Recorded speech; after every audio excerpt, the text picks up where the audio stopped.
पे आपको जुनी भाई लगा कि अब आप इस स्टैंडर्ड के प्लेयर बन गए हैं कि अब आप अच्छी क्रिकेट खेल सकते हैं? अंडर 19 का वर्ल्ड कप जब मैं खेला तो उस वक्त मुझे रियलाइज हुआ, जब डोमेस्टिक में मैंने परफॉर्म किया, लास्ट ईयर में बेस्ट विकेट कीपर हुआ, 2002 का मैंने सीजन खेला, फिर उसके बाद 2003 का जो मैं स्किप कर गया, मैं इंग्लैंड लीग खेलने चला गया। कोई यकीन था कि यार मेरा नाम पाकिस्तान कैंप में आ गया है? एक्साइटमेंट इतनी ज्यादा तो नहीं थी और किसी चीज का प्रेशर नहीं था, कंडीशंस का और इस चीज का प्रेशर नहीं था कि मैं जिसकी जगह खेला, कामरान अकमल की जगह, तो वो उसको बीट करना उस वक्त बड़ा मुश्किल। पहला इनिंग हुई तो उसमें पे 0 पे आउट हो गया। लास्ट रिव्यू सेकंड इनिंग में था, उसमें फिर मैंने लिया और फिर मैंने वर्ल्ड रिकॉर्ड अल्लाह ने मेरे से करवाया। आपको नहीं लगता कि आपका कैरियर बहुत शॉर्ट हुआ है? उस वक्त आपको पता है स्कैंडल जो था 2010 का स्कैंडल था जी जी। उस वक्त वो पीक पे था। थोड़ी सी मेरे से ये मिस्टेक हुई कि मैं टीम को छोड़ के चला गया। ग्रुपिंग किस किस की थी आपके दौर में? ग्रुपिंग तो हमेशा से पाकिस्तान की हिस्ट्री रही है। ये सलमान बट, आसिफ, आमिर, उमर अकमल, कामरान अकमल, पंजाब के हमारे लड़के थे, इनका एक अलग ग्रुप था। सिंध पठानों का अपना ग्रुप था। पाकिस्तान मैच जीता है तो आपकी जो सेलिब्रेशन है वो एक डिफरेंट लेवल पे हमें नजर आई। कोई खास वजह थी उसकी? आपने शायद नोट किया होगा कि मैंने थोड़ा सा बाजू को भी, तो वो जो लोग मुझे नहीं देखना चाहते थे वो मैसेज उनको था। यही सोचा था कि मैंने अच्छा परफॉर्म करना है और मुझे ये बिल्कुल नहीं था कि मैंने ये वर्ल्ड रिकॉर्ड किया है। जब वापस गया तो उस वक्त पता चला कि एडम गिलक्रिस्ट का आज से 26 साल पहले का रिकॉर्ड है।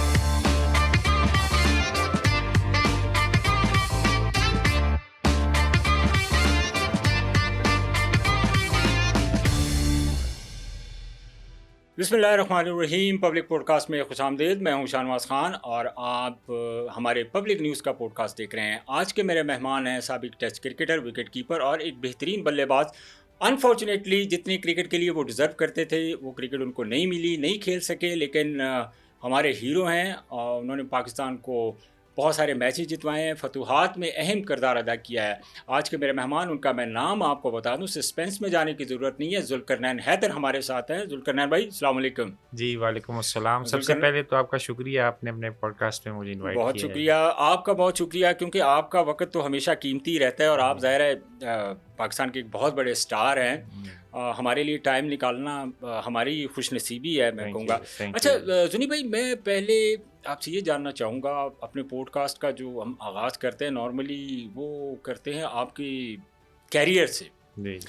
पाकिस्तान में तो वैसे भी बहुत सारी स्पोर्ट्स होती हैं, जाहिर है जिस तरह का टाइम चल रहा है आजकल, तो वैसे एथलीट का टाइम, जो एथलेटिक्स जो खेलते हैं स्पेशली, उनका बड़ा अच्छा टाइम चल रहा है। लेकिन जब आपने क्रिकेट स्टार्ट की और माशाल्लाह आपने पाकिस्तान के लिए क्रिकेट भी बहुत ज़्यादा खेली, तो आप क्रिकेट खेलने का आइडिया आपके जहन में किसी ने आपके माइंड में डाला या आपको खुद शौक़ था? आपकी इंस्पायरेशन कौन थे उस वक़्त? कौन से प्लेयर्स थे जिनको आप देख रहे थे और आपको शौक़ पैदा हो रहा था कि यार मैं भी क्रिकेटर बनूं? देखिए, सबसे पहले तो मैंने हॉकी से स्टार्ट किया। अच्छा। हॉकी में मेरे कज़न खेलते थे हॉकी, तो मुझे वो हॉकी के साथ ले जाते थे। उसके बाद मैंने फ़ुटबॉल भी खेला फ़िटनेस के लिए। उसके बाद जो है वो मैं क्रिकेट में आया और उस वक्त जो 92 का वर्ल्ड कप हम जब जीते, उस वक्त मैं छोटा सा बच्चा था, तो सामने तख्त पे मैं बैठा हुआ था। ठीक है। मेरी मदर थी, साथ फादर थे। जी जी। तो हम 92 का वर्ल्ड कप जीते, तो उस वक्त इंस्पिरेशन आई कि जो है मैं क्रिकेट खेलूं और मेरी वालदा को भी शौक़ था क्रिकेट का। तो मैंने उस वक्त जो है इमरान खान को देखते हुए, और बाकी विकेट कीपर थे मोइन खान और दूसरे और क्रिकेटर्स भी बीच में थे, तो 92 का जब हम वर्ल्ड कप जीते तो इंस्पिरेशन लेते हुए फिर मैंने ये किया।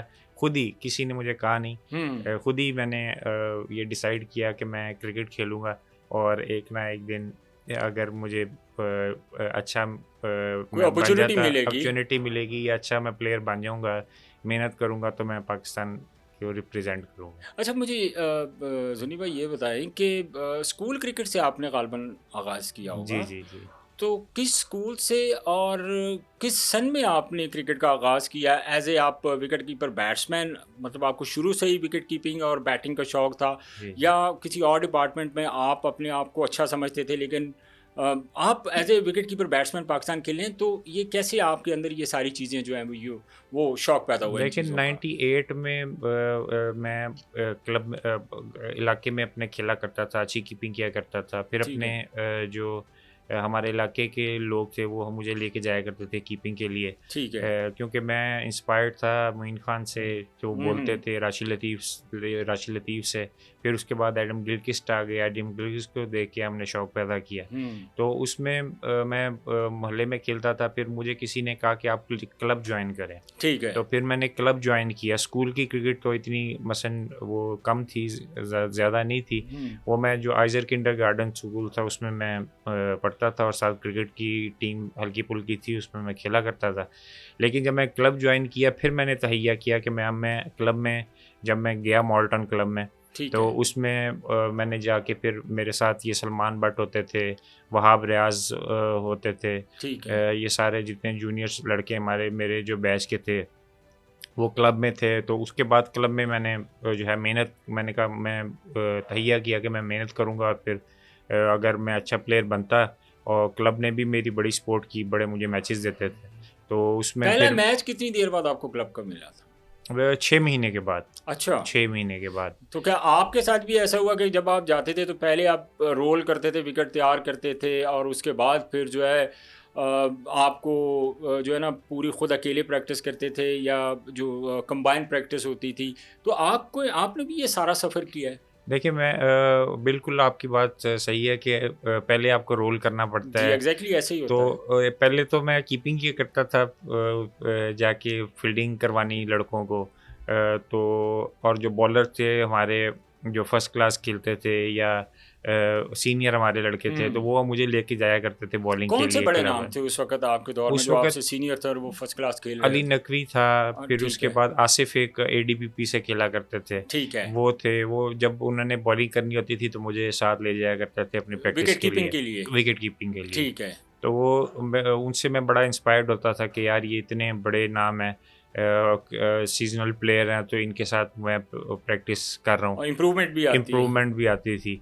तो उसमें फिर मैं आहिस्ता आहिस्ता इम्प्रूव करता गया। फिर मैं क्लब का, जैसे आपने बोला कि आपको रोल करना पड़ता है, ऐसे ही तो होता है। रोल में घंटा हम रोल किया करते थे विकेट पे। तो उसके बाद फिर जो है वो आहिस्ता आहिस्ता, उसके बाद अंडर 15 वर्ल्ड कप था और ट्रायल आने थे अंडर 15 के। ठीक है। तो उसमें 6 महीने मैंने बहुत सख्त मेहनत की, मई जून की गर्मी में।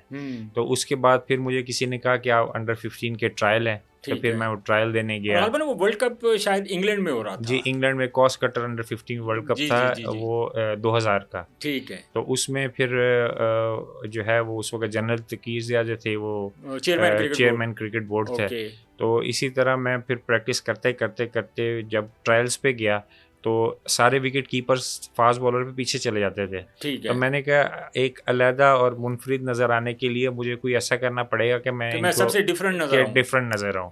तो फास्ट बॉलर अंडर 19 के 19 साल के लड़के भी बीच में ट्रायलों में थे। ठीक है। तो उनको फिर मैं ऊपर खड़े हो गया। अच्छा, ऊपर फास्ट बॉलर पे ऊपर, क्योंकि मैं अली नकवी को ऊपर खड़े होकर प्रैक्टिस करता था अपने क्लब में। और दूसरे जितने हमारे सीनियर थे उनको मैं ऊपर खड़े होके कीपिंग किया करता था। मीडियम पेसर थे ना वो। तो फिर जब ट्रायल्स आए अंडर 15 के, तो वसीम बारी साहब थे, अजहर खान साहब थे, एहतशामुद्दीन थे। जी। तो ये सारे जितने बड़े सीनियर्स हमारे थे, इन्होंने फिर मैंने ऊपर खड़े होके कीपिंग की, और फिर मैंने अंडर 19 वालों को आराम से मैंने ऊपर खड़े होके पकड़ना शुरू कर दिया। अच्छा, तो वो बड़े डिफरेंट लेवल का चीज़ आ गई कि सारे पीछे जाके कीपिंग कर रहे हैं, और आप बिल्कुल ऊपर चढ़ के दूसरे विकेट कीपर मुझे कहते थे कि आपको बॉल लग जाएगा, आप पीछे चले जाएंगे। लेकिन मैं हेलमेट वगैरह तो नहीं यूज़ करते थे? नहीं, हेलमेट नहीं यूज़ करता था। गुड। तो वो डिटरमिनेड था बड़ा ज़्यादा कि मैंने सेलेक्ट होना ही होना है। तो मैंने ऊपर खड़े होके कीपिंग की, 2-3 मैंने बॉल अच्छे पकड़े। तो वसीम बारी ने फिर मुझे अपने पास बुलाया कि आप अपना नाम बताएं, आप कौन से क्लब से खेलते हैं, किधर हैं। तो उस वक्त मैं तकरीबन 13-14 साल का था। अंडर 15 वर्ल्ड कप जब मैंने खेलने गया, तो फिर मैंने वसीम बारी साहब को कहा कि मेरा ये नाम है, इस तरह मैं इस क्लब से खेलता हूँ। तो उनकी इतनी आई थी कि उन्होंने मुझे उस वक्त एक मॉनिटर कर दिया कि ये बच्चा जो है वो अच्छा विकेट कीपर बन सकता है। ठीक है। तो तकरीबन 4-5 हज़ार बच्चा उस वक्त था, और कोई 15-20 विकेट कीपर थे। ठीक है। तो उन्होंने मुझे अपने पास बुलाया, उन्होंने कहा कि जी आप जाएँ और आप चले जाएं। पहले तो मैं कंफ्यूज हो गया, मैंने कहा लो जी छुट्टी हो गई ठीक है। तो बाद में जब उन्होंने कहा कि आप जो है वो 16 तारीख को आएँ दोबारा जो ट्रायल है, ठीक है, तो मेन ट्रायलों में आप आएँ, तो फिर उसके बाद मुझे थोड़ी तसल्ली हुई कि इन्होंने मुझे ना सेलेक्ट कर लिया है, कुछ साइन दिया कि लिमिटेड कीपर्स में मुझे इन्होंने बुलाया 16 तारीख को। तो उसमें फिर मैं फिर घर गया, फिर घर में मैंने जाके बताया कि जी इस तरह मुझे 16 तारीख को इन्होंने बुलाया। तो अच्छा, सबसे ज़्यादा सपोर्ट आपको कौन करता था घर में? आपके वालिद साहब करते थे, आपकी वालदा, आपके भाई? कोई ना कोई तो आपके बैकअप पे तो होगा ना जो आपको सपोर्ट कर रहा नहीं, होगा? कोई भी मुझे सपोर्ट नहीं करता था। अच्छा। वालदा की तो डेथ हो गई थी मेरी जब मेरी तकरीबन 13-14 साल उम्र थी। जी। तो वालदा को कैंसर था, तो कैंसर की वजह से वो डेथ हो गई थी। वालिद साहब थे, वालिद साहब कुछ कहते नहीं थे, क्योंकि मैंने वालिद साहब को कहा था कि मैं क्रिकेट खेलनी है, मुझे खेलने दें बस। अच्छा, वो दिल से कहते थे कि आप खेलें या नहीं, वो तो कहते थे कि पढ़ाई की वजह से? हाँ, पढ़ाई करें, क्रिकेट की तरफ ना जाएं, क्योंकि हमारी फैमिली में कोई भी क्रिकेट नहीं खेलता था। ठीक है। तो शौकिया हल्की फुल्की हॉकी खेलते थे मेरे कज़न वगैरह, लेकिन क्रिकेट वगैरह को कोई इतना इंस्पिरेशन नहीं था बीच में। ठीक है। तो वो फिर वालिद साहब ने मुझे कहा चलें आप देख लें, अगर ट्राई कर लें, अगर आपका हो जाता तो अच्छा था। तो यहाँ तक कि जब 16 तारीख को उन्होंने बुलाया सिलेक्शन कमेटी ने, जी, तो उनको यकीन ही ना आए कि इसको बुलाया, आपको बुला सकते हैं, तो हिडन हीरो निकले। हाँ, हिडन। और मसल मार मुझे पड़ती थी कि आप पढ़ें, क्रिकेट ना खेलें। नॉर्मली हर घर में इस तरह ही होता था। तो लेकिन मैं लगा रहा, मैंने कहा शायद कोई चांस बन जाए, जिस तरह अपॉर्चुनिटी क्रिएट होने में ज़्यादा टाइम भी नहीं लगता। तो उस वक्त फिर मैंने जब ये सारा देखा, सिनेरियो वाला देखा, फिर 16 तारीख को मैं गया। तकरीबन 4-5 लड़के उस वक्त कीपर उन्होंने बुलाए हुए थे, तो उसमें मैं कैंप के लिए मैं सिलेक्ट हो गया। तो क्या एक्साइटमेंट क्या थी आपकी? कैंप कर रहे थे, तो ये कैंप आप डिवीज़न होती थी उस वक्त गालबन? जी। तो ये लाहौर डिवीज़न का कैंप था, और कितने लड़के थे उस कैंप में? नहीं, लाहौर डिवीज़न का कैंप नहीं था, ऑल पाकिस्तान उन्होंने बुला लिए थे। अच्छा, ऑल पाकिस्तान। ठीक है। ऑल पाकिस्तान, कराची में भी ट्रायल लिए थे, लाहौर में भी लिए। अच्छा, वो सारे इकट्ठे करके फिर उन्होंने यहाँ पे 16 तारीख कैंप लगाया था। 16 तारीख को उन्होंने कैंप बुलाया, 35 लड़के तकरीबन थे उसमें, बच्चे थे सारे। ठीक है। तो उसमें फिर मुझे बुलाया, तो मैं फिर घर जब मैंने बताया तो उनको थोड़ी सी होप आई कि ये बच्चा तो टैलेंटेड है, क्रिकेट खेल सकता है। फिर वो कोई उन्होंने इतना मुझे वो नहीं किया। तो उसके बाद फिर जब कैंप में सिलेक्ट हो गए, तो जनरल तो मलेशिया टीम जानी थी अंडर 15 एशिया कप के लिए। ठीक है। तो जनरल तो कीजिया साहब आए। पहले मैंने परफॉर्म नहीं किया, कोई महीना कैंप लगा रहा हमारा, तो 30-35 करता था, आउट हो जाता था। तो जनरल तो कीजिए आए देखने मैच हमारा। अच्छा। 2 टीमें आपस में बनी, तो उन्होंने फिर बुलाया। वो जब जनरल तो कीजिए आए, तो मैंने 88 रन्स किए मैंने। अच्छा, 80 प्लस इनिंग मैंने खेली। तो फिर उन्होंने सिलेक्टर से पूछा, सारे जितने भी सिलेक्टर्स है, कि आपको इसको क्यों बच्चे क्यों नहीं सिलेक्ट किया आपने? तो मैंने फिर सच बोलने की शुरू से ही मुझे थोड़ी बहुत आदत थी। हाँ, और सच काफी महंगा भी पड़ा आपके करियर में, उसकी तरफ बाद में आऊंगा मैं। अच्छा। तो वो सच मैंने ये बोला कि जनरल साहब को कहा, मैंने कहा पहले मैंने परफॉर्मेंस नहीं की थी, ये आपके सामने मैंने 80 प्लस स्कोर किया। ठीक है। तो बड़े खुश हुए कि उसने अच्छा मसलन ट्रू आंसर जो है वो दिया। तो सारे सिलेक्टर्स पहले तो शौक हुए कि इसने स्कोर किया है। तो बाद में थोड़े से जब मैंने ये कहा कि मैंने परफॉर्म नहीं किया, तो उस वक्त वो कुछ भी हुआ कि इसने ट्रू आंसर दिया है। तो कहाँ पे आपको जुनी भाई लगा कि अब आप इस स्टैंडर्ड के प्लेयर बन गए हैं कि अब आप अच्छी क्रिकेट खेल सकते हैं? ये कब आपको रियलाइज़ हुआ? ये तो अंडर 19 का वर्ल्ड कप जब मैं खेला तो उस वक्त मुझे रियलाइज़ हुआ। उससे पहले तो मसलन कोई इतनी बड़ी क्रिकेट तो नहीं खेल रही, अंडर 15 अंडर 17 खेल रहा था। तो अंडर 19 वर्ल्ड कप में जब मैं डिवीजन में सिलेक्ट हुआ, उस वक्त भी इतना कोई नहीं पता था। ठीक है। फिर जब मैं वर्ल्ड कप में सिलेक्ट हुआ अंडर 19 2004-3-4 में, ठीक है, तो उस वक्त मुझे महसूस हुआ कि मैं अब आगे क्रिकेट खेल सकता हूँ। आपके अंदर पोटेंशियल है, अब मैं बड़ी क्रिकेट खेल सकता हूँ। बड़ी क्रिकेट, क्योंकि डोमेस्टिक अंडर 19 में खेल रहा था 3 साल। आपको पता 3 साल हर क्रिकेटर 3 साल होता है, हर प्लेयर का 3 साल होता है। पहले साल मेरे से एक ही मैच मिला मुझे। ठीक है। नेक्स्ट ईयर मुझे सारे मैच मिले। उससे नेक्स्ट ईयर मैं स्किप किया क्योंकि वर्ल्ड कप 2003-4 में था ठीक है। और 2002 का वो सीज़न मैंने खेला। आपके टीममेट कौन थे उस वक्त जब आप अंडर 19 ये का वहाब खेल? रियाज था, खालिद लतीफ़ हमारा कप्तान था ठीक है। अंडर 19 में जो थे, ठीक है। और मंसूर अमजद था, जी जी। और भी काफ़ी लड़के जो आगे नहीं आ सके, ठीक है। लेकिन ये मेरे बैचमेट हैं ठीक अंडर होगा। 19 में। तो अंडर 19 में जब मैं वर्ल्ड कप में सेलेक्ट हुआ, जब डोमेस्टिक में मैंने परफॉर्म किया, लास्ट ईयर में बेस्ट विकेट कीपर हुआ, साथ 45 की एवरेज से मैंने स्कोर किया, सही है। और मैं कप्तान भी था अंडर 19 डिवीजन का। ठीक है। ये आप फर्स्ट ईयर कप्तान बने थे या सेकंड ईयर आप? नहीं, फर्स्ट ईयर तो मुझे एक ही मैच मिला। अच्छा, एक सेकंड ईयर आप? सेकंड ईयर मैंने पूरे मैच खेले। आपकी परफॉर्मेंस इतनी अच्छी थी? नहीं, सेकंड ईयर मेरी नहीं इतनी अच्छी थी। ओके। सेकंड ईयर जो है वो इतना अच्छा परफॉर्म नहीं किया, फिर मुझे एक्सपीरियंस हो गया। ठीक है। 2002 का मैंने सीज़न खेला, फिर उसके बाद 2003 का जो मैं स्किप कर गया, मैं इंग्लैंड लीग खेलने चला गया। ठीक हो गया। क्योंकि 3 साल आपको खेलने, अंडर 19 छोड़ के आप इंग्लैंड लीग खेलने चले? इंग्लैंड अंडर 19 डिवीजन जो है ना, जी जी, मुझे किसी ने कहा कि वर्ल्ड कप अगले साल है। ओके। 2004 में मैं रिलैक्स हो गया, मैंने कहा ठीक है, एक साल मेरे पास है, तो एक्सपीरियंस के लिए मैं चला गया इंग्लैंड। मैंने कहा थोड़ा सा, इंग्लैंड में जो बंदा क्रिकेट खेलता है एक्सपीरियंस गेन करता है। हाँ, मैं उस वक्त 17-18 साल का ही था, लेकिन एक्सपीरियंस के लिए मैं स्किप कर गया बीच में। ठीक हो कि गया। मुझे एक्सपीरियंस आएगा बाहर ओवरसीज खेलने का। ठीक है। अगर ओवरसीज आप खेलते हैं, आपको ज़्यादा मैच्योरिटी आती है। एग्जैक्टली। और एज ए प्रोफेशनल जब आप खेलते हैं तो ज़्यादा रिस्पॉन्सिबिलिटी आती है। तो मैं फिर 2003 का स्किप करके फिर मैं 2004 वाला जो सीज़न है अंडर 19 का, ठीक है, वो मैं कप्तान, एज अ कप्तान मैं खेला। ठीक है। और उसमें फिर मैं बेस्ट विकेट कीपर भी हुआ, और साथ 45 की एवरेज से मेरा स्कोर था। फर्स्ट क्लास में डेब्यू कब हुआ आपका? मेरा हुआ था अंडर 19 के बाद। ठीक है। 2004-5 का जो सीज़न था उसमें। आप फर्स्ट क्लास लाहौर की तरफ से खेले थे जब आपका डेब्यू हुआ, या किसी डिपार्टमेंट की तरफ से? नहीं, मैं डिपार्टमेंट से खेला था। पहले हमारी जो थी PTCL का, आपने नाम सुना होगा, PTCL की एक टीम होती थी, ग्रेड 2 में हमने, ग्रेड 2 थी ग्रेड 2। तो 2003-4 में वो ग्रेड 2 खेली। ठीक है। World cup under 19 world cup के बाद मैं ग्रेड 2 का सीज़न खेला। ठीक है। फिर वो पहले साल ही वो क्वालिफाई कर गई। ठीक है। तो उसमें फिर मैं फर्स्ट क्लास जो है वो PTCL से मैं फर्स्ट अच्छा, टाइम। इस टेन्योर में सबसे ज़्यादा आपने जिस चीज़ को, यहाँ तक मैं बात इसको यहाँ तक मैं रोकता हूँ, इससे आगे फिर मैं चलते हैं। इस पूरे टेन्योर में जब आपने इतनी स्ट्रगल की, इतनी क्रिकेट खेली, तो आपको कौन सा वो एलिमेंट था, कौन सी वो चीज़ थी जिसकी आपने हमेशा कमी महसूस की कि काश ये मेरे साथ होते? आप पेरेंट्स में से किसी को मिस किया?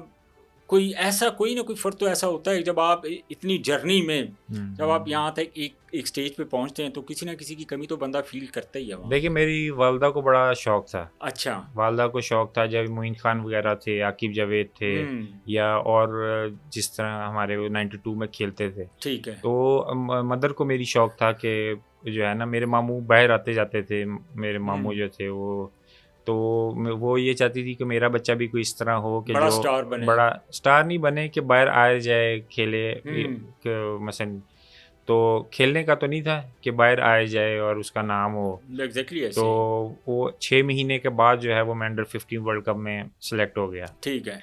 तो उसके बाद फिर इस सारे टेन्योर में माँ की तो आपको पता है हमेशा हर बंदे की, हर बंदे सबसे, और ये दुख ऐसा दुख है कि इंसान इसको एक लंबे अरसे के लिए भुला ही नहीं सकता। अभी तक नहीं भुला सके हम। ये तो मसलन जैसे कि अब जब बाहर जाते हैं या कोई लेवल अचीव करते हैं हम, ठीक है, तो मदर को आप, माँ बाप जो आपके होते हैं, उसको आप याद रखते हैं। एग्जैक्टली ऐसे। और पहले जो मैंने जो मैच फीस थी, जो मेरा पहला टेस्ट खेला मैंने, जी, वो मैंने बचपन से तैयार किया हुआ था कि अगर मैं इंटरनेशनल खेल गया अंडर 19 से, अंडर 15 से। जो पहली इनकम कितनी थी? चलिए टेस्ट की तरफ बाद में आते हैं। पहली इनकम आपकी कितनी थी क्रिकेट से? पहली इनकम तो काफ़ी थी, क्योंकि अंडर 15 का जब हमारा कैंप लगता था, ठीक है, तो उसमें डेली अलाउंस $50 $100 होता था, क्योंकि जनरल साहब का बेटा भी हमारे साथ था। जी, तलाल ज़िया जुनेज़ से छोटा, जुनेज़ से छोटा। ओके, वो हमारे साथ था, तो हमारी डेली अच्छी थी। बेस्ट वेस्टर्न में हमारा स्टे होता था। ठीक है। तो हम बचपन से पैसा मेरे पास खुला है। ठीक है। और आया भी है और गया भी है। तो कैसे फिर पहले, जैसे पहले आपकी क्रिकेट से इतनी बेहतर इनकम हुई, तो सबसे पहले जब आप पाकिस्तान वापस आए अंडर 15 का वर्ल्ड कप खेल कर, तो सबसे पहले आपने कौन सा काम किया उन पैसों से जो आपकी पहली इनकम थी? देखिए मैं मिलाद और मजलिस जो होती है ये हमारे उसमें मोस्टली अच्छा अच्छा। मैं अहले तशी उससे फ़िक़्ह से जी ताल्लुक़ जी जी रखता हूँ। जी। तो मैंने फिर मजलिस और मिलाद और नियाज़ वग़ैरह बाँटी सारों में। ठीक है। तो ये मैं शुरू से ही अभी तक वही मैं चीज़ करता हूँ कि मैं जो भी अचीवमेंट करता हूँ तो उसमें से मैं एक जो मुख्तस जो होते जितना हैं भी एक आप कर सकते हैं हाँ, कर सकते हैं। मैं ठीक है। अल्लाह की राह में जो वो है वो खर्च करते हैं, ख़र्च ज़बरदस्त करता चीज़, हूँ। बहुत ज़बरदस्त है। तो फिर उसके बाद जो है वो जब मेरी परमानेंट जो मेरी तनख्वाह लगी वो पीटीसीएल मेरा पहला डिपार्टमेंट था। ओके, ग्रेड 2 उसमें का। ग्रेड 2 का उसमें ठीक है। भी 2003-4 में 5,000 रुपया मेरी सैलरी थी। सैलरी लगी और 5,000 रुपये उस वक़्त बहुत बहुत बड़ी ज़्यादा थे, एक अमाउंट बड़ी अमाउंट थी। हाँ, आजकल की लाख 1.5 लाख के बराबर। ऐसे ही थे, ऐसे ही। हाँ। अच्छा फर्स्ट क्लास जब पहला आपने खेला ग्रेड 2 पीटीसीएल की तरफ से आप खेले, उसके बाद फिर जब आप फर्स्ट क्लास किस डिपार्टमेंट की तरफ से खेले? फर्स्ट क्लास में वो पीटीसीएल हमारी फर्स्ट क्लास में आ गई ना। अच्छा, वो ग्रेड 2 ग्रेड 2 से चैंपियन होके चैंपियन हुई, फिर ग्रेड 1 में आ गई। हाँ, उस वक़्त भी ये था कि 2-3 डिपार्टमेंट आपके जो ग्रेड 2 के थे जो फिनिश करते थे, नीचे ऊपर से दूसरे तीसरे नंबर पे भी उनको भी कंसीडर करते थे। अच्छा। तो एहतशामुद्दीन हमारे कोच थे। ठीक है। तो उन्होंने जो है हमारी टीम को बड़ा उधर बड़ी मोटिवेशनल जो मोटिवेशनल एक किस्म एक इंसान थे वो। बिल्कुल बिल्कुल तो ऐसे जो ही। भी उनके अंडर खेला है हमारी टीम में पीटीसीएल में बड़े-बड़े नाम उस वक़्त मोहम्मद हुसैन, नबी लतीफ़ और ये बड़ी हमारी स्ट्रॉन्ग टीम होती थी। बड़ी टीम होती थी हाँ, पीटीसीएल की। तो आमिर बशीर एक थे वो लड़का, मुल्तान वो के। डेथ हो गई है उनकी। जी, जी बिल्कुल। वो भी थे। तो बड़े उस वक़्त इत्शामुद्दीन ने बड़ी टीम हमारी अच्छी स्ट्रॉन्ग टीम बनाई और मुझे मुझे इतना वो अच्छा फ़ील होता था कि मैं इतने बड़े प्लेयरों के साथ खेल रहा हूँ पाकिस्तान के साथ जो ठीक उस है। वक़्त क्रीम थी।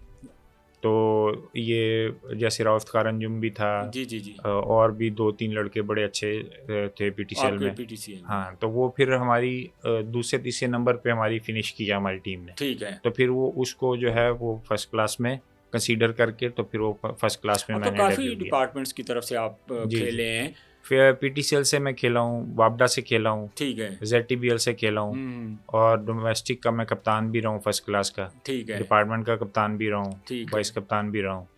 तो ये डिपार्टमेंट की तो ये जर्नी मेरी और रही है। बड़ा कंपटीशन होता था उस बड़ा वक्त डिपार्टमेंट कॉम्पिटिशन क्रिकेट था, का, तो बहुत ज़्यादा उस बहुत वक्त ज़्यादा। कंपटीशन होता था और और एक बड़ा बेहतरीन एक प्रोसेस होता था पाकिस्तान खेलने का। फर्स्ट क्लास का जब मैं डिपार्टमेंट से मैं खेला हूँ तो पीआईए के साथ हमारा मैच था और पीआईए की टीम उस वक्त पूरी पाकिस्तान की टीम खेल पूरे रही होती। पाकिस्तान की टीम जो मैं आखिरी मैच खेला हूँ वो सकलैन मुश्ताक का फर्स्ट सीजन आखिरी सीजन तो उसमें जब मैंने परफॉर्म किया ना, ठीक है, जब ये सकलैन मुश्ताक को खेला, फजल अकबर उस वक्त पीआईए बड़े में तेज था और बिल्कुल फिर उसके बाद 2-3 और बड़े तेज बॉलर होते थे। जब मैंने उनके खिलाफ 45 किया पहली इनिंग में, ठीक है, तो मुझे हो गया कि मैं पाकिस्तान की तरफ से खेल सकता हूँ क्योंकि पाकिस्तान की क्रीम को मैंने खेल लिया था उस मैच में।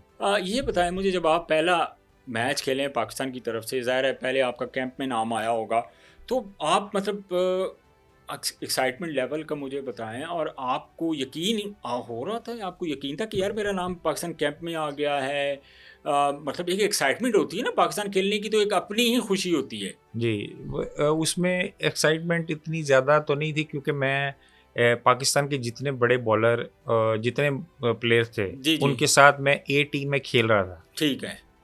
मसलन ए टीम के मैंने 15 से 16 टूर किए हैं पाकिस्तानी, मसलन जिसमें आसिफ भी थे, मिसबा था, जितने आपके बड़े बड़े प्लेयर इस वक्त हैं। जी जी। तो उनके साथ मैं एक की टीम में ए टीम में मैं खेल रहा था। ठीक हो गया। तो एक तो मुझे कोई इतना प्रेशर महसूस नहीं हुआ और एक्साइटमेंट थी उस वक्त जब खेला, लेकिन उस तरह का मेरा वो नहीं था कि क्योंकि मैं सबके साथ खेल रहा था और सबके साथ मेरी अंडरस्टैंडिंग अच्छी थी। प्रेशर फील किया? हाँ, प्रेशर था। प्रेशर है, देखें अभी इंटरनेशनल क्रिकेट में, और जब आप चाहे फर्स्ट क्लास खेल रहे हैं, चाहे आप पाकिस्तान एक की तरफ से खेल रहे हैं, लेकिन ज़ाहिर है जब आप इंटरनेशनल क्रिकेट खेल रहे हैं, अपने मुल्क को प्रेजेंट कर रहे होते हैं, ऑब्वियसली वहाँ प्रेशर का तो एलिमेंट होता है। देखिए प्रेशर तो बहुत ज़्यादा मसलन और किसी चीज़ का प्रेशर नहीं था जी जी कि जो कंडीशंस का और इस चीज़ का प्रेशर नहीं था कि मैं जिसकी जगह खेला कामरान अकमल की जगह, अच्छा तो वो उसको बीट करना उस वक्त बड़ा मुश्किल था एग्जैक्टली। अब देखिए ना, क्योंकि राशिद लतीफ़, मोइन खान के बाद फिर कामरान अकमल आए। कामरान अकमल की जगह अगर आपने ली है तो ऑब्वियसली ये बड़ी अचीवमेंट है। बड़ी अचीवमेंट थी और प्रेशर था मेरे ऊपर कि मैंने कामरान अकमल से ज़्यादा अच्छा करके दिखाना है। एग्जैक्टली ऐसे। तो क्योंकि वो फिर ही जगह बनती है,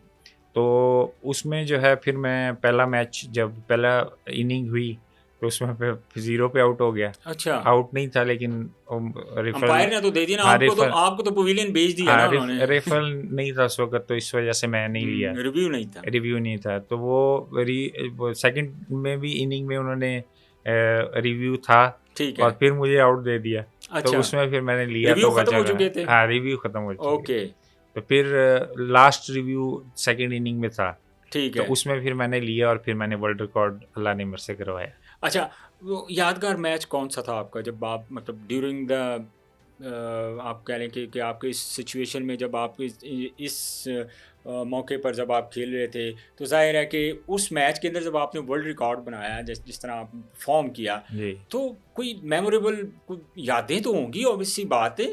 तो क्या मतलब उस वक्त आपके जहन में चल रहा था, क्या माइंड में चल रहा था जब आपने उसके बाद जो वर्ल्ड रिकॉर्ड बनाया था? देखिए, उस वक्त तो कुछ भी नहीं था। फर्स्ट टेस्ट में मैंने यही सोचा था कि मैंने अच्छा परफॉर्म करना है। तो उसमें जब मैं गया 7वें नंबर पे गया, और मुझे ये बिल्कुल नहीं था कि मैंने ये वर्ल्ड रिकॉर्ड किया है।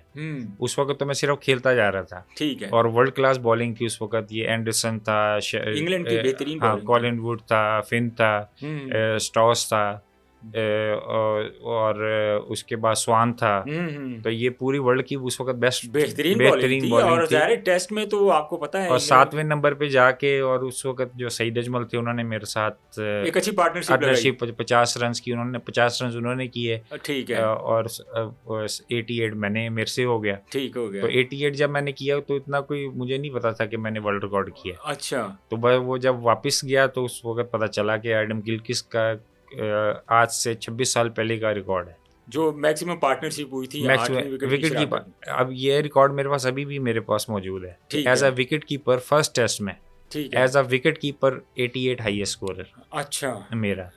और 81 है गिलक्रिस्ट का। 81 गिलक्रिस्ट का पहले टेस्ट में एज अ विकेट कीपर। क्योंकि पहले टेस्ट में अगर आप विकेट कीपर, हम आपको पता है वो 7वें 8वें नंबर पे जाता है या 6ठे पे जाता है, और उधर जाके 88 करना है डेब्यू में। ठीक है। तो वो मुश्किल होता है कीपर के लिए। आपको नहीं लगता कि आपका कैरियर बहुत शॉर्ट हुआ है, आपको ज़्यादा क्रिकेट मिलनी चाहिए थी? देखिए, उसमें भला क्या, उसमें सिर्फ थोड़ी सी मेरे से ये मिस्टेक हुई कि मैं टीम को छोड़ के चला गया। नहीं, उसकी क्या रीज़न क्या हुई थी? देखिए, अब आप एक टीम के साथ हैं और सडनली एक टीम को आप लेफ्ट कर देते हैं।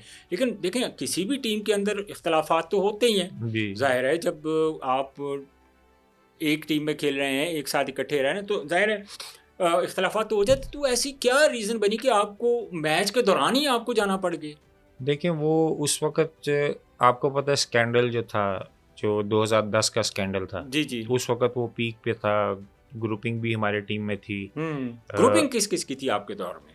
ग्रुपिंग तो 6-7 लड़के हमारे जो थे वो एक ग्रुप में थे, 4-5 एक ग्रुप में थे, 1-2 अकेले थे। वो अकेलों में मैं एक आता हूँ। अच्छा।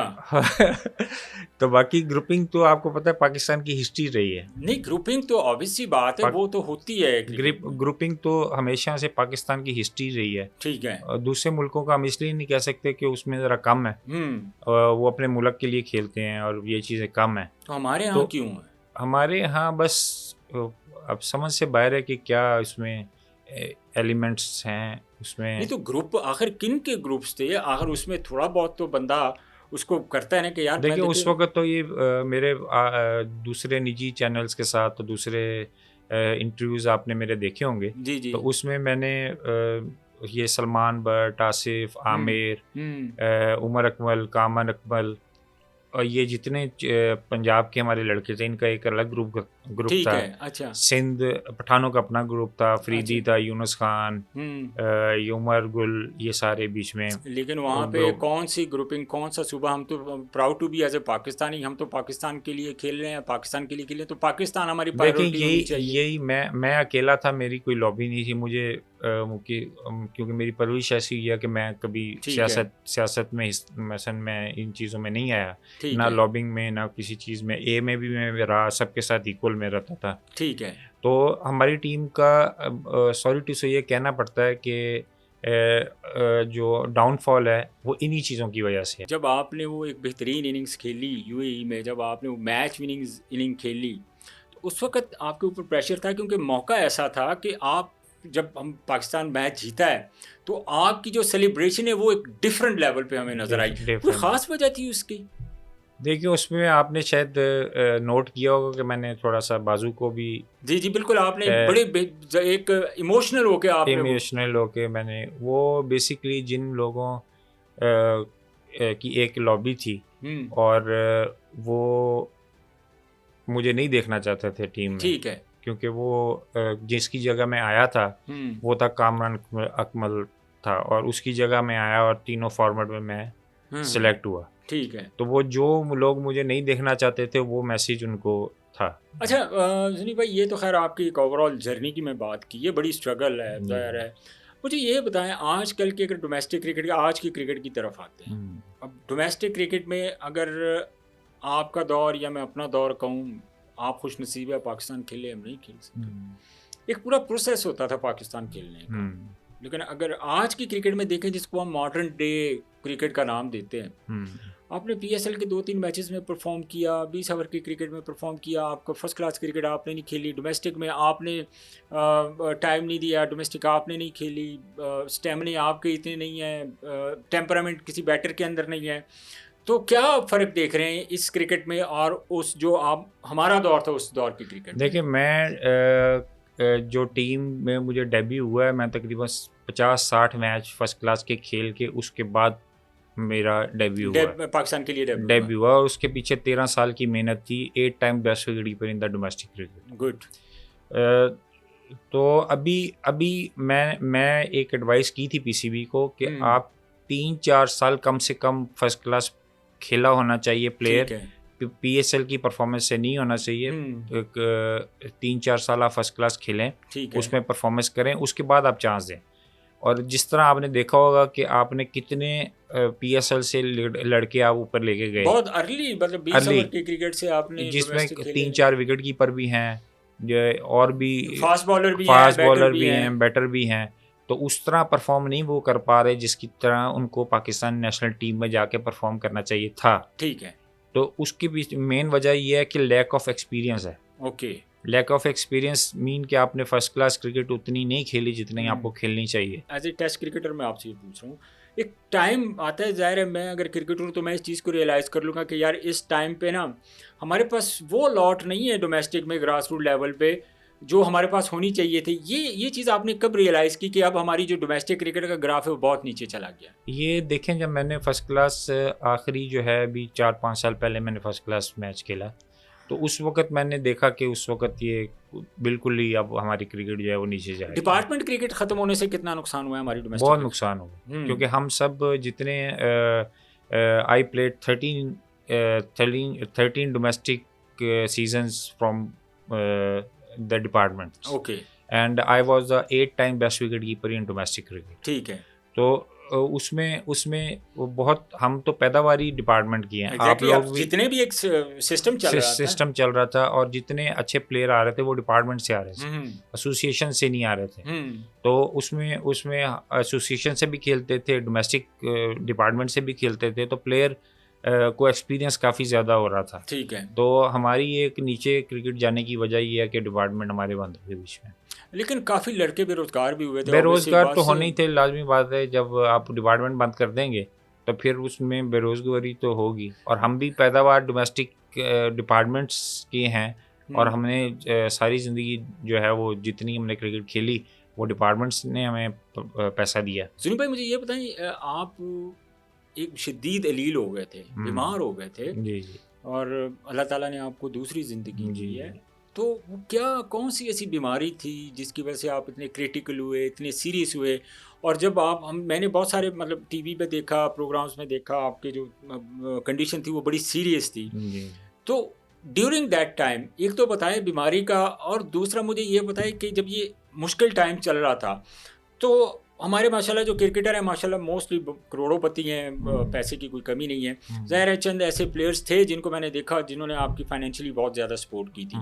तो ये क्या स्टोरी थी, ज़रा हमें प्लीज़ इसके बारे में। I was playing in overseas league.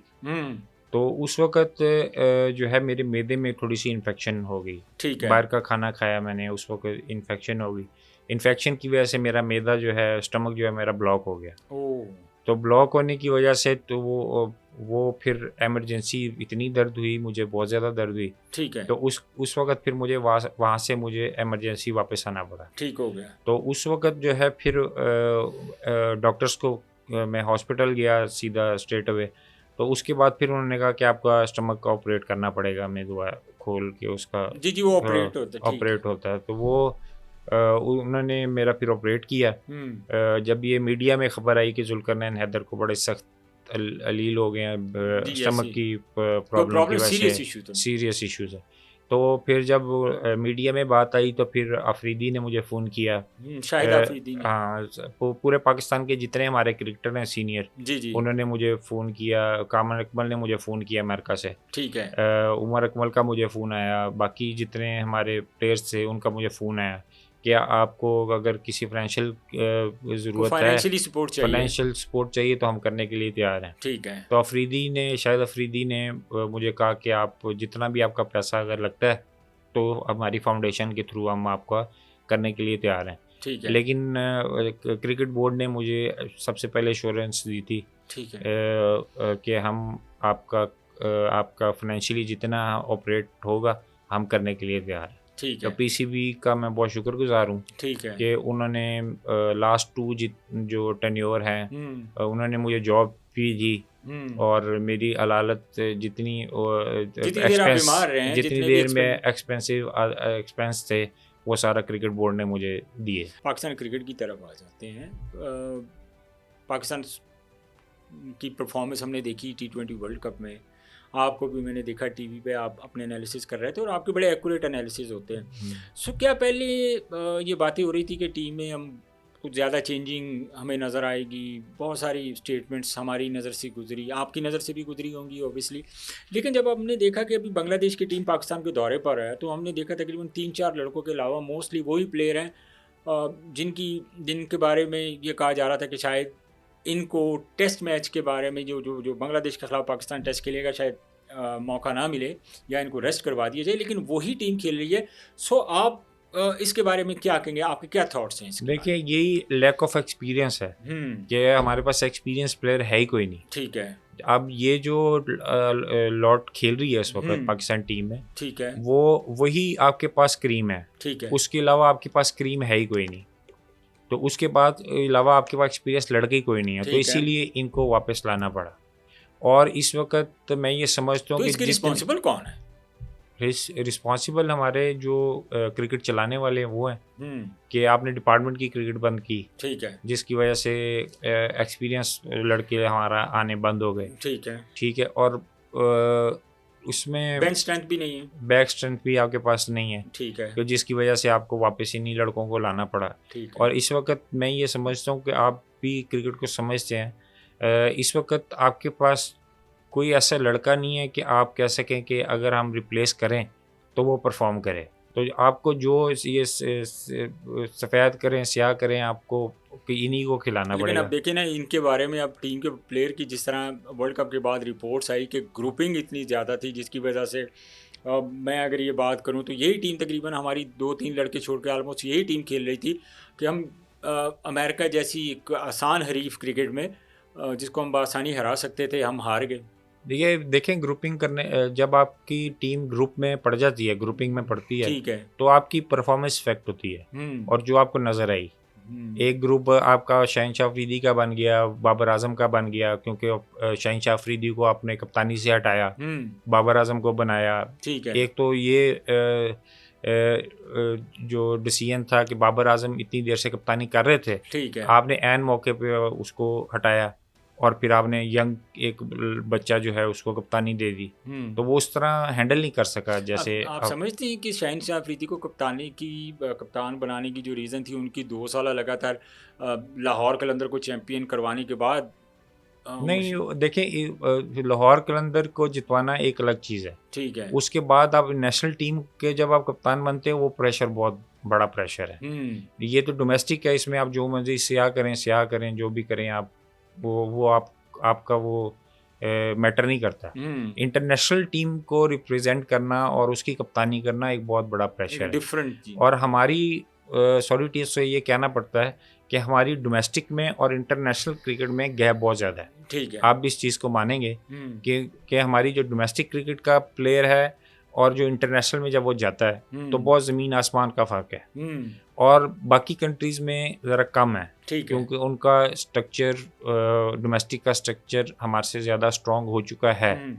हम भी कर सकते थे अगर डिपार्टमेंट ना बंद करते, ठीक है। तो अब फाइनेंशियली हमारे जो डोमेस्टिक क्रिकेटर हैं, फर्स्ट क्लास क्रिकेटर हैं, आप इनकी जो इनको पे की जाती है, आपको लगता है कि एज ए प्रोफेशनल हमारा और बाकी मुल्कों का बहुत ज़्यादा डिफरेंस है? बहुत ज़्यादा डिफरेंस हमारा अगर हम इंडिया की बात करें, साउथ अफ्रीका, ऑस्ट्रेलिया, इंग्लैंड की बात करें, तो बहुत ज़्यादा हमारा फाइनेंशियली भी फ़र्क है।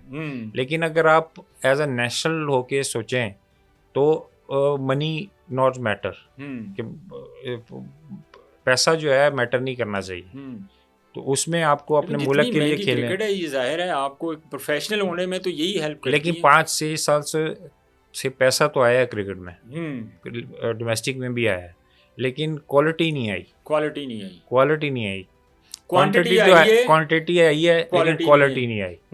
तो वो उसमें हमारे जितने ये यंगस्टर्स आए हैं, लेकिन आप देख लें उसमें आपको वो नेशनल टीम में जब भी वो गए हैं तो उस तरह परफॉर्म नहीं कर पाए। अब जो नो लुक शॉट इधर डोमेस्टिक में वो मारते हैं PSL में, वही नो लुक शॉट इंटरनेशनल में जाके उन्होंने ट्रैप करके उधर से उनको आउट करना शुरू कर दी। यस, एग्जैक्टली ऐसे हुआ है। वो नो लुक। देखिए टेक्निकल चीज़ों का जुनी भाई फ़र्क तो आया है कि देखिए एक टेक्निकल चीज़ है, जब आप रेड बॉल से क्रिकेट खेलते हैं तो technique is most important thing. Basics आपकी यूज़ होती हैं, बेसिक्स आपकी यूज़ होती हैं। लेकिन जब आप अगर वाइट बॉल क्रिकेट की बात करते हैं, वाइट बॉल पे हमने देखा है चाहे वो किसी बॉलर का रनअप ठीक है या नहीं है, उसने बॉल फेंक दिया है, उसने 4-5 आउट कर दिया, ही इज़ गुड बॉलर।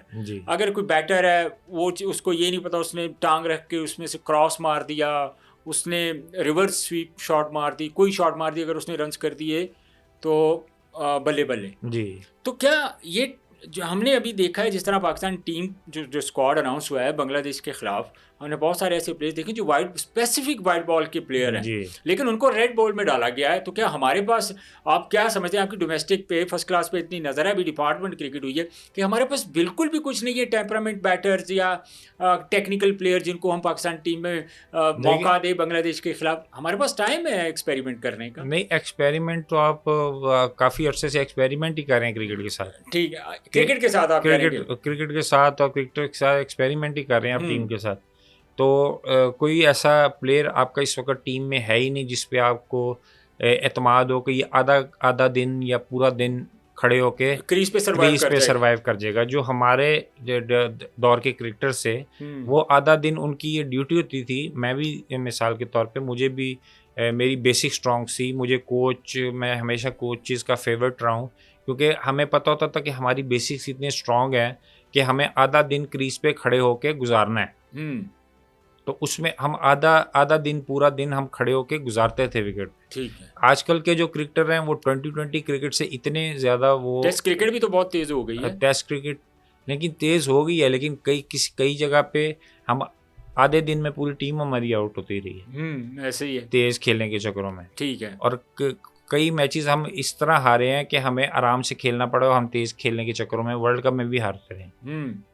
तो आपको सिचुएशन के हिसाब से खेलना है। ठीक है। अगर आपने तेज़ खेलना है तो तेज़ खेल डिमांड करती है तो तेज़ खेलना है, अगर आपको सर्वाइव करना है तो आपको आधा दिन पूरा दिन सर्वाइव करना है। लेकिन हमारे जो नए लड़के जिस तरह टीम में आते हैं उनसे तो प्रेशर ही नहीं हैंडल होता। नहीं, ये अगर हमारे एक मौका आता है कि जहाँ पे आपने 5 या 7 रन की एवरेज करनी है तो वहाँ पे वो ज़्यादा प्रेशर ले लेते हैं। ये हमारी टीम का मैं नहीं कहूँगा, ये पूरी वर्ल्ड में जितने भी हमारी 2020 की वजह से हमारी टेस्ट क्रिकेट और वनडे क्रिकेट ख़राब हुई है। ठीक है। ठीक है, दूसरी टीम्स भी 2020 ज़्यादा खेल के वो उस तरह के प्लेयर्स नहीं डेवलप कर सके जिस तरह के टेस्ट क्रिकेट या वनडे क्रिकेट को डिमांड करते हैं। आपने भी ये देखा होगा दूसरी टीमों में भी इस तरह है। लेकिन दूसरे मुल्कों की टीमें हमने देखी हैं जुनी भाई के अगर ऑस्ट्रेलिया की मैं बात करूं तो उनकी T20 की टीम मोस्टली एक डिफरेंट टीम होती है, वनडे की डिफरेंट है, टेस्ट क्रिकेट की टीम डिफरेंट है।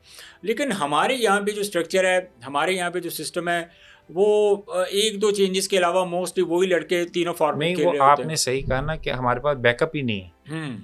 मैं भी इस चीज़ को एग्री करता हूँ आपकी कि आपके पास बैकअप है ही नहीं। ठीक है। ना 2020 का बैकअप है, ना वनडे का बैकअप है, ना टेस्ट क्रिकेट का बैकअप है आपके पास।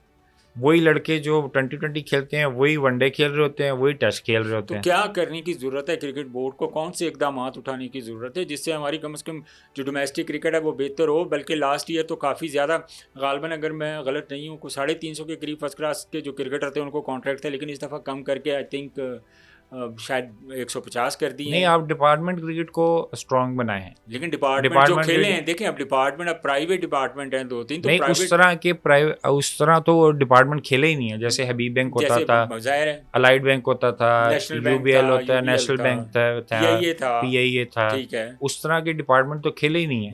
तो अगर उस तरह के डिपार्टमेंट नहीं खेलेंगे और वो पार्टिसिपेट नहीं करेंगे तो कैसे टीमें स्ट्रांग होंगी? और किस तरह डिपार्टमेंट की एक क्रिकेट ऐसी है कि उसमें आपको पता होता है कि महीने के बाद आपको पैसे मिलने ही मिलने हैं। ठीक है। और एसोसिएशन का आपको पता ही नहीं है कि आपको कितने मैच मिलने हैं, कितने नहीं मिलने हैं। जो खेलने वाले हैं वो कहते हैं कि एसोसिएशन से खेलने के लिए वो कहते हैं कि पैसे कम भी मिले तो कोई मसला नहीं है, चाहे वो क्रिकेट मिलनी चाहिए। तो टेस्ट मैचेस में हमारी तो ज़ाहिर है बांग्लादेश एक मुश्किल हरीफ है, ज़ाहिर है एशियन पिचेस पे तो वो किसी भी टीम के लिए बड़ा प्रॉब्लम क्रिएट करते हैं। खैर, पाकिस्तान के ख़िलाफ़ क्या स्ट्रेटजी होगी? क्योंकि पाकिस्तान एक ना होने के बराबर जो स्पिनर्स हैं पाकिस्तान के ख़िलाफ़ जो है वो खेल रहे हैं। नहीं, पाकिस्तान की तरफ से, बल्कि जो मैं ये समझता हूँ कि मुश्ताक अहमद एक बड़ा क्लेवर इंसान है। वो तो बांग्लादेश के कोच है ना, तो वही मुश्ताक अहमद वो अपनी पूरी जान लड़ाएंगे कि कोई स्पिनर, बांग्लादेश की इतनी स्पिनिंग वो कम नहीं है स्पिन बॉलर्स। शकीबुल हसन, मैं पाकिस्तानी स्पिन टीम की बात कर रहा हूँ। पाकिस्तान टीम के पास तो हैं अभी, लेकिन ये जो स्क्वाड अनाउंस हुआ है, मेरे पूछने का मकसद आपसे ये है कि आप कितने सेटिस्फाई हैं कि रेड बॉल की क्रिकेट में बांग्लादेश मुश्किल हरीफ है तो पाकिस्तान बासानी ये जीत सकता है? नहीं, बहुत मुश्किल। मैं वही तो बात कर रहा हूँ कि मुश्ताक अहमद को जो लेके गए हैं अपने साथ, वो अपनी बॉलिंग, स्पिन बॉलिंग को मोर स्ट्रॉन्गर, उनके एक्सपीरियंस से वो फ़ायदा ज़रूर उठाएंगे। ठीक है। और जैसे अभी प्रेस कॉन्फ्रेंस आपने मुश्ताक अहमद की सुनी होगी। जी बिल्कुल। उसमें उन्होंने कहा कि हम एक दो स्पिनर ऐसे हैं जो हमारे पास जो मैच विनिंग बॉलर हैं। ठीक है। तो वो उसमें वो पूरा फ़ायदा उठाएंगे मुश्ताक अहमद की एक्सपीरियंस से। ठीक है। और वो आपको नज़र भी आ रहे होंगे कि वो मीडिया में आपको कि वो उनके बॉलरों को वो तैयार कर रहे हैं कि ये किसी तरह पाकिस्तान के लिए मुश्किल हरीफ साबित हो। ठीक है। तो वो मैं ये समझता हूँ कि ये इतनी आसानी से हमें मैच नहीं देंगे बांग्लादेश। टेस्ट टीम के कप्तान शान मसूद, ठीक है, वो तो ऑलरेडी ज़ाहिर ऑस्ट्रेलिया में भी पाकिस्तान टीम के कप्तान थे, लेकिन शाहीन अफरीदी को तो वाइस कप्तानी से हटा के सऊद शकील को वाइस कप्तान बनाया गया है। ये कैसा डिसीजन? देखिए, मैं शान मसूद को बड़ा हाईली रेट करता हूँ। ठीक है। कि वो पाकिस्तान में one of the best opener इस वक्त है। वो उसको 2-3 दफ़ा मैं एकेडमी के हेड को और सेलेक्टर को कह के, जब ये काउंटी खेल रहे थे तो मैंने उनको मैसेज किया, क्योंकि मैं अपनी एडवाइस और अपना जो मेरा माइंड है, अगर मुझे कोई अच्छा लगता है तो मैं, अगर वो अच्छा है तो मैं उसकी पूरी सपोर्ट करता हूँ। ठीक है। और बहुत से लड़कों को इस बात का इल्म है कि मैं आउट ऑफ द वे जाके मैंने उनको सपोर्ट किया। ठीक है। जिनमें आपके 2-3 दोस्त भी हैं बीच में। नाम मोहम्मद इरफान को मैंने बहुत पहली दफ़ा जब ये सिलेक्ट हुआ है जी तो इनके पीछे एक मलिक नसर जो थे उनके जी दोस्त जी हैं, बिल्कुल एग्जैक्टली उन्होंने इंट्रोड्यूस उन्होंने करवाया मुझे कहा कि इस तरह ये जोनी भाई एक बॉलर आया तो आप चेक करें। तो मैंने फिर वो उसको चेक किया, पहले मैच में मैंने उसको डाल दिया बीच में। ठीक है। उसके बाद जब मैंने उसको चेक किया मैंने कहा ये तो 6 महीने के बाद पूरी दुनिया को वक्ता डाल देगा। ठीक है। तो उस वक्त आकिब जावेद हेड कोच थे, अकेडमी के हेड थे। तो मैंने उनको कहा कि आप ये लड़का इसको देखें। तो जितना मेरा हाथ था मैंने उसको उधर मैंने प्रमोट किया, सपोर्ट की। बाकी आगे करना ना करना वो उनकी अपनी मर्जी है। ठीक है। तो उन्होंने आकिब जावेद ने फिर इसको बड़ा सपोर्ट किया, स्पाइक्स भी मंगा के दिए। उसका तो 12-13 नंबर के ज़ाहिर है, मेरा ख्याल है ये तो स्पेशली जो स्पाइक्स है ये भी ऑर्डर पे ही बनवाता है। तो 12-13 नंबर का इनको पैर था, तो एसेक्स से क्या के आकिब जावेद ने ऑस्ट्रेलिया से मंगवाते जी आकिब जावेद ने इसको बनवा के दिए स्पाइक्स। तो अकेडमी में रखा, फिर 6 महीने पहला सीजन ये खेला, इसने आउट कर दिए। तो फिर 6 महीने के अंदर अंदर ये वर्ल्ड क्लास बन गया। इसी तरह शान मसूद का था कि मैंने अकेडमी के जो हेड थे उनको कहा, सिलेक्टर जो थे उनको कहा कि आप कैंप लगा, तो शान मसूद का नाम नहीं था। ठीक है। उन्होंने मेरे से पूछा कि आप क्या समझते हैं, क्या इस वक्त कौन सा ओपनर है? तो फिर मैंने शान मसूद का नाम रिकमेंड किया। ठीक है कि he is the one of the best. तो सऊद शकील को वाइस कप्तान बनाना क्रिकेट बोर्ड का कैसे? नहीं, मैं नहीं समझता। देखिए अब बात वही आ जाती है कि एक्सपीरियंस का फुकदान है कि साउथ शकील को इतना एक्सपीरियंस नहीं है फर्स्ट क्लास का। परफॉर्म तो किया हुआ है उसने। नहीं, परफॉर्म करना एक अलग चीज़ है। ठीक है। कप्तान और वाइस कप्तान बनाना वो एक डिफरेंट है। सरफराज को आप कहाँ पे रेट कर रहे हैं? टेस्ट क्रिकेट में ज़ाहिर है सरफराज ने भी रिटायरमेंट तो नहीं लिया, स्टिल वो पाकिस्तान टीम का हिस्सा है, स्क्वाड का हिस्सा है। तो सरफराज अहमद के लिए आपका क्या मशवरा है? क्या उनको अभी रिटायरमेंट ले लेनी चाहिए? क्योंकि नॉर्मली बातें तो ये हो रही थी कि ऑस्ट्रेलिया में जिस तरह उनकी परफॉर्मेंस थी तो बातें तो ये हो रही थी कि शायद ये सरफराज अहमद अब रिटायरमेंट ले लें, लेकिन नहीं, रिटायरमेंट मैं ये समझता हूँ नहीं लेनी चाहिए। अच्छा, रिटायरमेंट किसी भी प्लेयर को वैसा नहीं लेनी चाहिए। मैं तो सोच रहा हूँ, मैं भी सोच रहा हूँ कि मैं रिटायरमेंट वापस ले लें। जो हालात बने हुए हैं, ठीक है, तो इस मुल्क में ना आने का पता होता है ना जाने का पता होता है। ठीक है। तो इधर प्राइम मिनिस्टर एक दिन प्राइम मिनिस्टर होता है, अगले दिन वो जेल में होता है। अच्छा ठीक है। तो वो जो है मैं ही नहीं समझता कि वो लेनी चाहिए। पीछे तो ये भी अफवाहें थी कि वो छोड़ के जा रहे हैं, यहाँ से इंग्लैंड शिफ्ट हो रहे हैं। अच्छा, फैमिली के साथ। जी, ये काफ़ी खबरें गर्म थी। और मैं ये समझता हूँ कि सरफराज का टीम के ऊपर होल्ड जो है वो खत्म हो चुका था जब उनको कप्तानी से हटाया गया। क्योंकि आपने तो 2-3 टाइम से पहले ही आपने सरफराज अहमद को कप्तानी से हटा दिया। नहीं, आपका होल्ड जब टीम पे खत्म हो जाए और आपकी अपनी परफॉर्मेंस ना हो, कप्तान का अपना परफॉर्म करना बहुत जरूरी है। एग्जैक्टली ऐसे ही इस मुल्क में चंद मैचेस जो है ना वो खराब हो गए। अभी देखें आप, जब ये चैंपियंस ट्रॉफी इन्होंने जितवाई है सरफराज ने, जी, उसके बाद आप अगर एनालिसिस या डाटा निकालें 60 मैच में 1/50 है उसका एज अ कैप्टन। ठीक है। जब आप 60 मैचों में पाकिस्तान जैसी कंट्री में 60 मैचों में 1/50 होगा, तो आप क्या समझते हैं कि वो टीम से उसकी छुट्टी नहीं होगी? क्यों बनता है? वो टीम से भी जाएगा और कप्तानी से भी जाएगा। और आपने 2-3 इंसिडेंट ऐसे देखे होंगे कि एक दफ़ा हसन अली ने बात नहीं सुनी उसकी, और एक दफ़ा शहीन ने बात नहीं सुनी। वो सारा आपने देखा होगा, नज़र आया इंसिडेंट आपको देखने में, टीवी में भी। जी बिल्कुल। तो वो एक दफ़ा शनवारी था, उसने भी बात नहीं सुनी। तो जब आप कप्तान एज अ कप्तान परफॉर्म नहीं करेंगे तो फिर आपको आपकी टीम से होल्ड जो है वो ख़त्म होता जाएगा और टीम से आप ड्रॉप हो जाएंगे और कप्तानी से भी जाएंगे। तो आपका ख्याल है कि सरफराज अहमद को भी कंटिन्यू करना चाहिए? जब तक वो समझते हैं कि उनके घुटनों में जान है, तो उस वक्त तक उनको करना चाहिए। क्योंकि इस मुल्क में तो आपको कोई पता नहीं है कि आप कब आ जाएंगे। रिजवान के बारे में बताएं। रिजवान देखिए, अब जो सरफराज भी खेल रहे होंगे, रिजवान भी खेल रहे होंगे, तो नहीं, रिजवान का मुकाबला तो अब किसी विकेट कीपर के साथ नहीं है, क्योंकि सरफराज उस कैलिबर का नहीं है जितना रिजवान ने पीछे परफॉर्म किया है। अब चाहे उससे नहीं हो रहा, वर्ल्ड कप में भी नहीं हुआ या और सीरीज में नहीं हुआ, तो लेकिन ये जो आजम खान की मैं बात करूं, वो भी as a wicket keeper batter हैं। उनको आप रेड बॉल में कंसीडर करते हैं? अगर आप टीम बनाएं, अगर मैं आपको कहूं कि सुन्नी भाई आप एक 15 रुकनी टीम बना दें टेस्ट स्क्वाड की, तो क्या आप आजम खान को कंसीडर करेंगे उसमें? नहीं जी, आजम खान 2020 भी बड़ी मुश्किलों से डिजर्व करता है। अच्छा, जो उसकी सूरत हाल है जो इस वक्त, परफॉर्मेंस है। जो बॉडी फिजिक है या वो जो, ठीक है, क्योंकि इतना मोटा बंदा विकेट कीपर तो कर नहीं सकता। ठीक है, ठीक है, वो उस तरह अपना नहीं कर सका परफॉर्म आपके सामने। जी बिल्कुल। ठीक है, और वनडे और टेस्ट आप भूल ही जाएं कि उसको आप खिलाएं, क्योंकि लंबी क्रिकेट है और बॉडी स्ट्रक्चर उनका है नहीं ऐसा कि वो खेलें। अच्छा, इस वक्त रिजवान ही आपके पास है और रिजवान के ऊपर भी तलवार लटक रही है।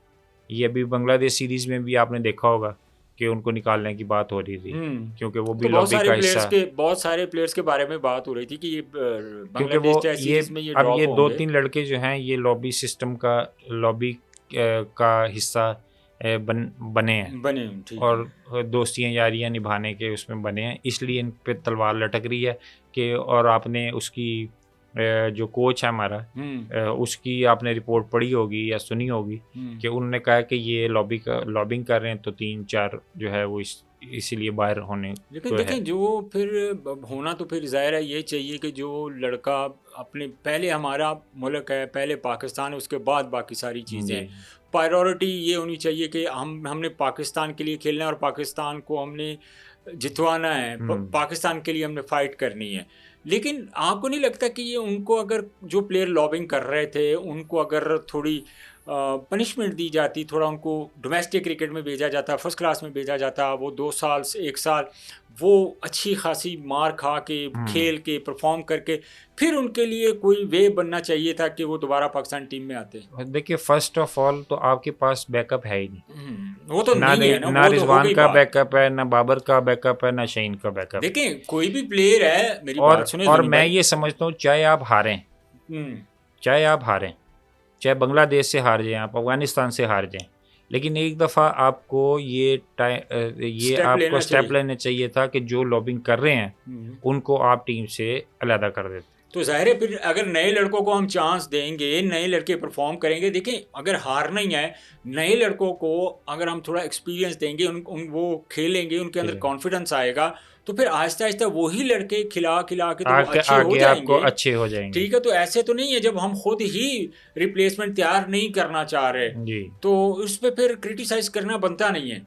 देखिए, मैं निजी चैनल्स पे मेरा यही स्टांस था कि आपको ये जो लड़के लॉबिंग कर रहे हैं या प्रॉब्लम कर रहे हैं उनको आप अलहदा कर दें टीम से। ठीक है, चाहे आप यंगस्टर को कराएं, आप एक्सपीरियंस दें उनको अगर आप एक यंगस्टर्स को खिलाएंगे नहीं तो उनका कैसे पता चलेगा कि कितने पानी में। हमारे यंगस्टर्स के लिए, हमारे जो डोमेस्टिक क्रिकेट खेल रहे हैं, जो फर्स्ट क्लास क्रिकेट खेल रहे हैं, या जो उनका स्ट्रक्चर है हमारा जो डोमेस्टिक का फर्स्ट क्लास का, इसमें आप क्या चीज़ तजवीज़ करते हैं कि अगर ये चीज़ें हों तो मेरा ख्याल है कि हमारे पाकिस्तान की जो डोमेस्टिक क्रिकेट है, जो सबसे बड़ा क्वेश्चन है वो यही है। देखिए, मैंने अभी मेरी NCA में जॉब का भी एक जो है वो हो रही है NCA में। अच्छा जी, तो बातचीत चल रही है मेरी क्रिकेट बोर्ड के साथ। ठीक है, तो उसमें अगर मेरी होते तो मैं ये प्रेफर करता हूँ कि हर शहर की, जिस तरह अकेडमीज़ की टीम थी पहले जनरल तोकीज़िया के दौर में, आप अकेडमीज़ जो बनी हमारी, ठीक है, हमारी जो नेशनल क्रिकेट अकेडमी है या कराची की अकेडमी है, ठीक है, नेशनल क्रिकेट अकेडमी में आप अकेडमीज़ लगाएं, ठीक है, यंगस्टर्स की, ठीक हो गया, उनको आप अपने पास रखें अकेडमी में 3-3 महीने 5-5 महीने, जब फ्री हो उनसे कहें आप आएँ ट्रेनिंग शुरू करें। ठीक है, तो जैसे ऑस्ट्रेलिया में होता है, इंग्लैंड में होता है, न्यूजीलैंड में होता है कि वो सालों साल अकेडमीज़ में रहते हैं और जब वो आते हैं तो इस तरह हीरा बन के आते हैं कि उनको तराशने की ज़रूरत नहीं पड़ती। ठीक है, तो हमारे अभी क्या है कि सिर्फ कोयले में पड़े रहते हैं, घर में बैठे रहते हैं, तो वो जब वो निकल के बाहर आने का टाइम होता है उस वक्त वो तैयार ही नहीं होते, जब बेचने का टाइम आता है उस वक्त वो तैयार नहीं होते। तो मैं ये समझता हूँ कि नेशनल क्रिकेट अकेडमीज़ जो बनी हुई हैं हमारी, उसमें अकेडमीज़ लगाएं, उसमें अंडर 19 के लड़के रखें, फर्स्ट क्लास के क्रिकेटर्स रखें, उनको उनकी फ़िटनेस पे काम हो, उनके मेंटली हेल्थ पे काम हो, जो हम जिन चीज़ों से महरूम रहे। बहुत शुक्रिया जुन्नी भाई, आपने बड़ा कीमती टाइम दिया और बड़े बेहतरीन आपने एनालिसिस की है। व्यूअर्स, आप देख रहे थे हमारा पब्लिक पॉडकास्ट और जुल्करनैन हैदर की बातें आपने सुनी। ज़ाहिर है टेस्ट क्रिकेटर हैं, एक लंबी जर्नी है उनकी पाकिस्तान क्रिकेट के लिए, डोमेस्टिक में, फर्स्ट क्लास की क्रिकेट में। इन सारी चीज़ों पे उन्होंने बड़ी डिटेल से अपने ख़यालात का इजहार भी किया और कुछ जो तजावीज़ थी वो भी दी हैं पाकिस्तान क्रिकेट बोर्ड को। और उनकी जॉब के भी काफ़ी ज़्यादा अभी चांसेस हैं उनकी चल रही है बात क्रिकेट बोर्ड से कि अगर उनको जॉब मिलती है तो वो उन्होंने अपना विज़न भी बताया कि अगर वो जॉब करते हैं क्रिकेट बोर्ड में तो वो डोमेस्टिक क्रिकेट पे क्या काम करेंगे, क्या विज़न है उनका। इन सारी चीज़ों पे जुन्नी भाई ने बड़ी डिटेल के साथ अपने ख़यालात का इज़हार किया। और एक मरतबा फिर मैं उनका बहुत शुक्रिया अदा करूँगा जिन्होंने पब्लिक पॉडकास्ट के लिए अपना कीमती वक़्त निकाला। बहुत शुक्रिया। आज के पब्लिक पॉडकास्ट से मुझे इजाज़त दीजिए। इंशाल्लाह अगले पॉडकास्ट में आपसे दोबारा मुलाकात होगी। तब तक के लिए अपना बहुत ख्याल रखिए। अल्लाह हाफ़िज़।